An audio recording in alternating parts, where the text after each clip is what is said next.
An ancient Sumerian might be bewildered by just about everything in your 21st century home, except, that is, a handbag. They're on temple walls in ancient Iraq, carved into stone in pre-Columbian Mexico, etched at a Turkish site older than the pyramids. The same object, held by gods and divine beings, showing up across continents and millennia with no logical explanation. We're talking about handbags, actual handbags, and nobody knows why. The first person to stumble upon this enigma wasn't looking for handbags. Austin Henry Layard was hunting for Assyrian treasure in 1845 when his workers unearthed the Northwest Palace at Nimrud in modern-day Iraq. What he found stopped him cold. Massive stone panels, perfectly preserved, showing winged beings performing some kind of ceremony. Each figure held a pine cone in one hand and a small rectangular container with a curved handle in the other. Layard had no idea what he was looking at. He called them mystic emblems in his 1853 publication, because honestly, what else could you call them? But here's where it gets strange. As archaeologists kept digging throughout the 1800s, they found the same image everywhere. Paul-Émile Botta uncovered them at Khorsabad. Hormuzd Rassam found them at Nineveh. Palace after palace, the same ritual scene repeated like an ancient copy-paste. These winged figures, later identified as the Apkallu, or divine sages, appeared to be sprinkling something from the pine cone onto sacred trees while holding these bags below. The Assyrians carved this scene so many times across so many sites that it clearly meant something critical to their worldview. We're talking about civilizations spanning from 2500 to 700 BCE, all obsessed with depicting this exact ritual. The Apkallu themselves weren't just random decorations. Ancient Akkadian texts describe them as semi-divine beings created by the god Enki to bring wisdom to humanity. They were guardians, teachers, intermediaries between the divine and mortal realms. And in nearly every depiction, they're performing this purification ceremony with their mysterious tools. The consistency is unnerving. Different kings, different palaces, different centuries, but the same scene playing out in stone. Fast forward to the 1940s. Mexican archaeologist Matthew Sterling is excavating La Venta in Tabasco when he uncovers Monument 19. A figure emerging from serpent coils, gripping an object that makes his team do a double take. It's rectangular. It has a curved handle. It looks exactly like the Mesopotamian handbags, except this carving is an ocean away and created by the Olmec civilization somewhere between 900 and 400 BCE. No contact between these cultures, no trade routes, no shared language, no possible way they could have influenced each other. Yet somehow, the same symbolic object appears in their most sacred art. Then came Göbekli Tepe. When Klaus Schmidt started excavating this Turkish site in 1995, he rewrote everything we thought we knew about prehistoric humans. Massive T-shaped pillars arranged in circles, carved with intricate animals and symbols, dated to roughly 9600 BCE. That's 6,000 years before Stonehenge, 4,000 years before the first Egyptian pyramid. This was supposed to be the Stone Age, when humans were barely figuring out agriculture. Instead, Schmidt found evidence of sophisticated architectural planning and artistic expression that shouldn't exist yet. And there, etched above foxes and birds on those ancient pillars, were those familiar shapes again. Small, stylized handbags floating in the stone, like some kind of prehistoric calling card. Here's the problem that keeps archaeologists up at night. Nobody's ever found one of these things. Not a single physical handbag matching these carvings has turned up in any excavation. Not in metal, clay, leather, or woven fiber. The ancients carved them obsessively across 3 continents, but apparently never made them, or if they did, every single one vanished without a trace. Which raises the real question. Were these objects ever meant to be real at all? So if these handbags were never real objects, what exactly were the ancients trying to show us? Mainstream archaeology has an answer, and it's actually pretty fascinating once you dig into the details. When scholars finally cracked the cuneiform texts from Assyrian libraries in the late 1800s, they found descriptions that matched what they were seeing on the palace walls. The pine cone object was called a mulilu, a purifier. The bucket-like container was a bandudu, essentially a ritual vessel. Together, they were ritual tools used in purification ceremonies, where priests would sprinkle consecrated water using branches or cone-shaped instruments. Henry Rawlinson and George Smith, two pioneers in deciphering ancient Mesopotamian texts, connected the dots between the written records and the carved reliefs. The Apkallu weren't just holding random objects. They were performing a critical ritual meant to cleanse and protect sacred spaces.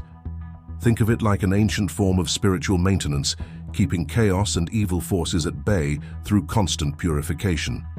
Leonard William King took this further in the early 1900s, analyzing how these reliefs functioned within the broader context of Assyrian belief systems.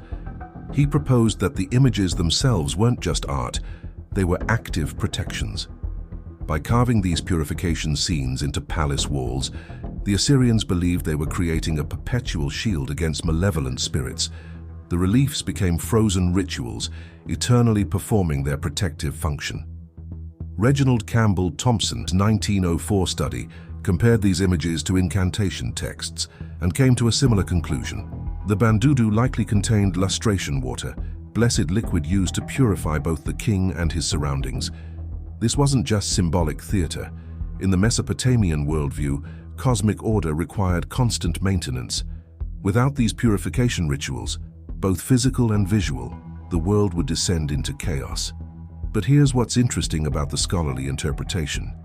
It explains the Mesopotamian examples perfectly, but completely falls apart when you factor in the other sites. The Olmec had no connection to Assyrian religion. They had their own completely separate mythological system, centered around jaguars, serpents, and rain gods. Göbekli Tepe predates Mesopotamian civilization by thousands of years. The people who built it didn't even have pottery yet, let alone written religious texts about purification ceremonies. So either we're looking at three completely independent cultures that coincidentally developed the same symbolic language, or something else is going on. Modern scholars like Irene Winter argued that Mesopotamian palace art was performative, meaning the carvings didn't just depict rituals, but actually enacted them through visual representation. The palace became a sacred space where stone prayers continuously invoked divine protection. It's a compelling theory for understanding Assyrian art, but it doesn't address the global pattern. The lack of physical artifacts remains the biggest mystery. Excavations have uncovered thousands of ritual objects from these sites: bowls, censers, libation vessels, ceremonial knives, protective amulets. Yet nothing matches the distinctive curved handle container carved so meticulously in stone. High-resolution imaging from the British Museum's Iraq Heritage Project revealed fine details on these carved bags, cross-hatched textures suggesting woven or metallic surfaces. The artists clearly wanted to show something specific and ornate, not just a generic container. If you're finding this mystery as fascinating as we are, make sure you're subscribed to The Forgotten Depths. We're diving deep into ancient enigmas that mainstream history can't quite explain, and trust me, this handbag mystery is just the beginning. Because while scholars have their interpretations, there's a whole other side to this story that asks much bigger questions. This is where things get controversial, because once you step outside the academic consensus, you enter territory that makes traditional archaeologists uncomfortable. But the theories that have emerged around these handbags reveal something important about how we grapple with the unexplained. The ancient astronaut hypothesis hit mainstream culture hard in the 1960s and 70s, largely thanks to Erich von Däniken's book, Chariots of the Gods. His central argument was simple but explosive. What if the gods described in ancient texts weren't mythological at all, but extraterrestrial visitors whose technology seemed divine to primitive humans? Proponents point to the bag's geometric precision. They're not organic forms or abstract symbols. They're rectangular, standardized, functional looking. The curved handle suggests portability. The consistent depiction across unconnected civilizations suggests these weren't symbolic inventions, but representations of actual objects that multiple cultures witnessed. Could they have been devices, communication equipment, power sources, tools for atmospheric manipulation? The argument gains traction when you consider the context. These bags are always held by divine or semi-divine beings, described in ancient texts, as coming from the sky or possessing supernatural knowledge. The Apkallu of Mesopotamia were said to emerge from the sea to teach humanity civilization's secrets. The Olmec figure on Monument 19 rises from serpent coils, a common symbol for cosmic origins. At Göbekli Tepe, the handbags appear alongside symbols some interpret as astronomical markers, but the ancient astronaut theory is just one alternative. Carl Jung's concept of universal archetypes offers a psychological explanation that's equally compelling. Jung proposed that certain symbols emerge independently across cultures because they're hardwired into human consciousness, patterns that structure how we create meaning. From this perspective, the handbag represents an archetype of containment and protection, the womb that holds life, the vessel that preserves sacred essence. It's a form that speaks to fundamental human concerns about creation, preservation, and knowledge transmission. Container symbolism appears everywhere in world mythology. Pandora's jar in Greece, the Kamandalu water vessel of Hindu deities, the medicine bundles of Native American shamans, the copal bags used in Mesoamerican incense offerings. What makes Jung's theory intriguing is that it doesn't require contact between cultures. If the handbag form emerges from shared psychological structures, then independent invention becomes not just possible, but expected. Humans separated by oceans and millennia might naturally gravitate towards similar symbols when expressing the same existential questions. Then there's the New Age interpretation, which frames these objects as vessels of energy or consciousness. Writers in metaphysical circles describe the handbags as tools for manipulating subtle forces, containers that held or channeled what various traditions call chi, prana, or universal life energy. Some draw parallels to the Egyptian Ankh or Hindu Linga Yoni structures, representing the union of material and spiritual principles. This interpretation resonates with people who view ancient religions as sophisticated systems for working with invisible energies. The purification rituals weren't just symbolic theater, but actual energetic practices. The handbags contained substances or forces essential to maintaining cosmic harmony. Each theory reflects something about our modern anxieties and aspirations. The ancient astronaut hypothesis speaks to our technological age, reimagining gods as advanced beings. Jung's archetypes appeal to those seeking universal human connection. The energy-based interpretations attract people drawn to spiritual worldviews.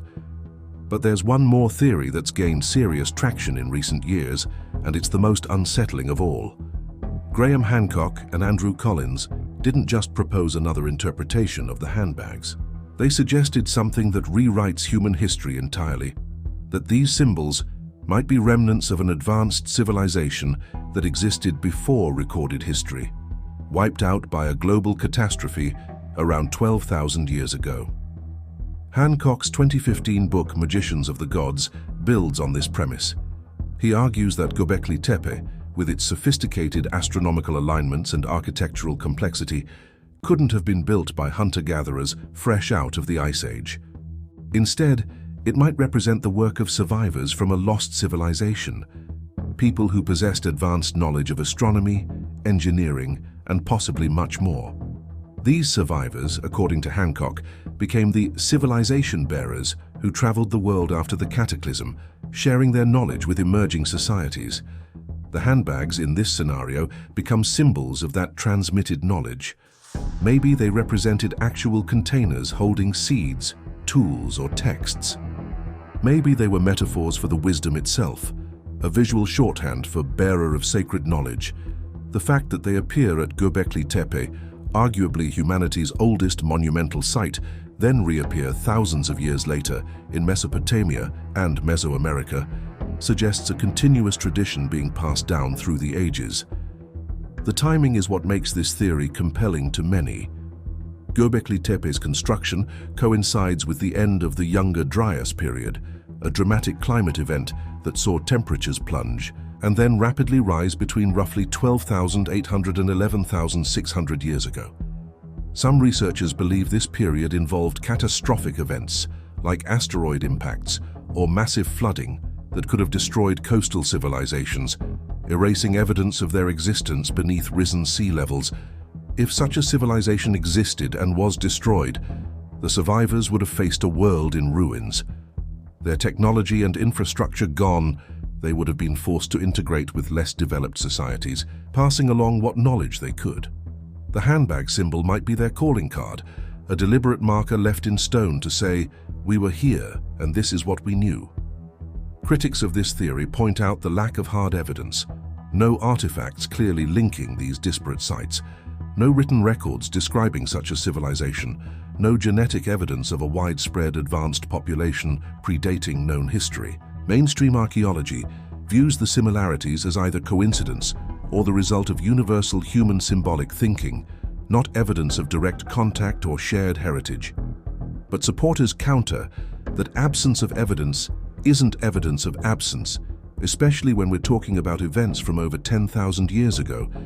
Sea levels have risen dramatically since the Ice Age, potentially submerging coastal cities.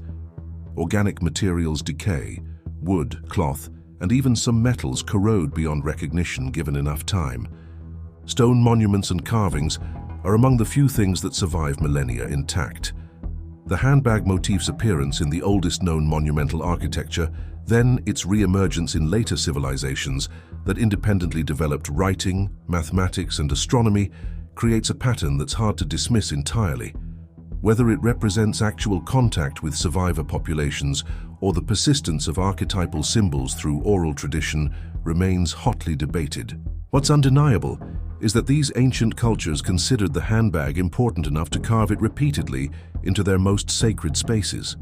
They associated it with divine beings, with wisdom, with power, and whatever it truly represented, that meaning was significant enough to transcend individual cultures and persist across vast stretches of time.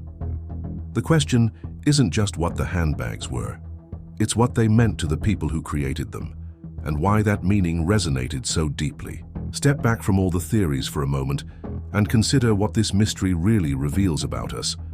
Whether these handbags were ritual buckets, alien technology, archetypal symbols, or remnants of a lost age, their persistence across cultures tells us something profound about human nature and our relationship with the sacred.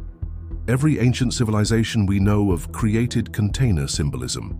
Objects that hold, protect, and conceal appear in virtually every mythological system ever documented.